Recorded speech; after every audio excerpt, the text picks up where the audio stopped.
Hello everyone, myself Rupal Shukla. Last video में हम लोगों ने मॉलिक्यूलर बायोलॉजी में डीएनए के क्वेश्चन किए थे discuss. From 1 to up to 20 question हम लोग किए थे डिस्कस। आज हम लोग फर्दर 21 से मूव करेंगे। तो question number first, the diagram shown as important concept in the genetic implication of DNA, fill in the blanks A to C. तो अगर हम बात करें कि ये क्या शो कर रहा है, तो ये शो कर रहा है रेप्लिकेशन। रेप्लिकेशन।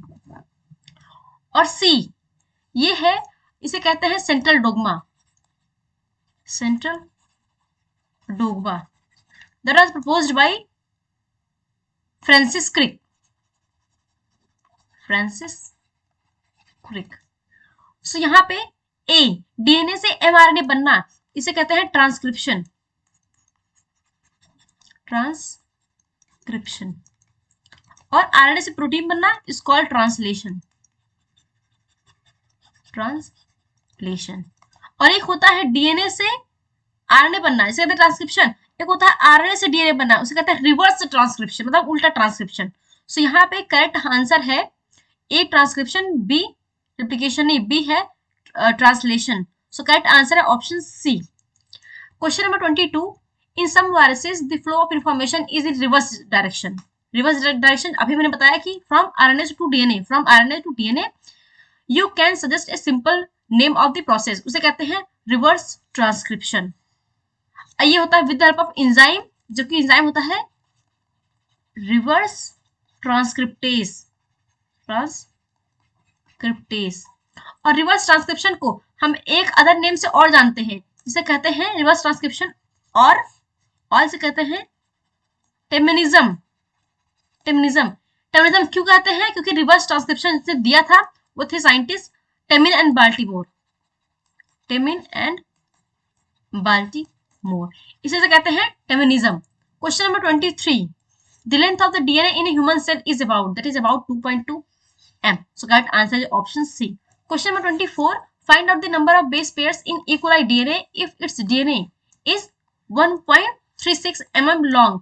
तो यहाँ पे जो E. coli का DNA होगा that is 4 into 10⁶ base pairs. So correct answer is option A. Question number 25, in prokaryotes such as E. coli, nucleus is not present. तो यहाँ पे जो न्यूक्लियस होता है वो वेल डिफाइंड न्यूक्लियस नहीं पाया जाता। यहाँ पे है वेल डिफाइंड, प्रोकैरियोट्स में वेल डिफाइंड न्यूक्लियस नहीं पाया जाता है। इज नॉट स्कैटर्ड, तो यहाँ पे डीएनए स्कैटर्ड नहीं है। Throughout the cell DNA is, तो डीएनए होता है negatively charge, and holded by the positively charge protein, positively charge protein, जिसे कहते हैं हम हिस्टोन, जिसे हम कहते हैं histone. This structure in prokaryotes is called, उसे कहते हैं न्यूक्लियोइड। न्यूक्लियोइड। सो यहाँ पे करेक्ट आंसर है A, well defined nucleus, DNA negatively charge, positively protein, nucleoid. So correct answer option C. Positively charge basic proteins that are found in eukaryotes are called, positively charge protein होता है, उसे कहता है histone. So correct answer is option A. Generally histone पाता है histone ऑक्टामर्स, मतलब 8 histones होते हैं, 8 हिस्टोन्स होते हैं। Question number 27, choose the incorrect pair basic amino residues in histone, that is arginine lysine. So ये करेक्ट है। Units of 8 molecules in histone, इसे कहता है हिस्टोन ऑक्टोमर्स, ये भी करेक्ट है। Negatively charge DNA wrap around positively charge DNA, इसे कहते हैं न्यूक्लियोसोम, ये भी करेक्ट है। Thread like colourless unit of structure, इसे कहते हैं क्रोमेटिन इन न्यूक्लियस। तो ये थ्रेड लाइक तो होता है क्रोमेटिन, लेकिन ये कलरलेस नहीं, ये होता है कलर्ड, ये होता है coloured. So correct answer is option D, क्योंकि क्रोमेटिन होता है coloured. Question number 28, linker DNA is attached to, so linker DNA is attached to H1 histone, so correct answer is option A.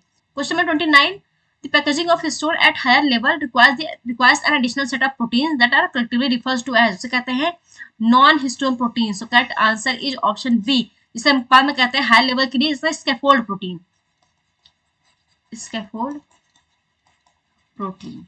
Question number 30, the association of histone H1 with A nucleosome indicate, so indicate करता है कि DNA content होता है into chromatin fibres, जो बाद में बनाता है chromosome.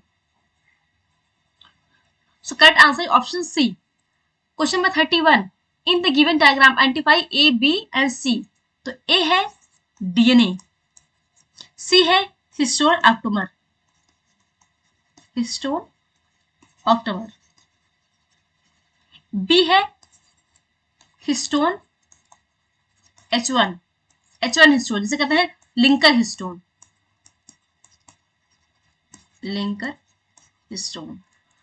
So A DNA, B H1, C histone octamer. So correct answer is option A. Question number 32. Lightly stained part of chromatin which remains loosely packed and is transcriptionally active. तो जो lightly stained हो, loosely packed हो, transcriptionally active हो, से कहता है euchromatin. So correct answer is option A. और in case जो डार्कली स्टेन्ड हो, यहाँ पे लाइटली स्टेन्ड, यहाँ जो कि डार्कली स्टेन्ड हो, डार्कली स्टेन्ड हो, जैसे कि यहाँ पे डेंसली पैक्ड, यहाँ पे लूजली पैक्ड था, यहाँ पे डेंसली पैक्ड, यहाँ पे डार्कली स्टेन्ड और ट्रांसक्रिप्शनली इनएक्टिव, उसे कहते हैं heterochromatin. So correct answer option C. So this is the end of the video. Next video में हम लोग क्वेश्चंस करेंगे डिस्कस ऑफ आरएनए वर्ल्ड या फिर जेनेटिक मटेरियल्स के ऊपर. सो तब तक के स्टे ट्यून्ड. Thank you.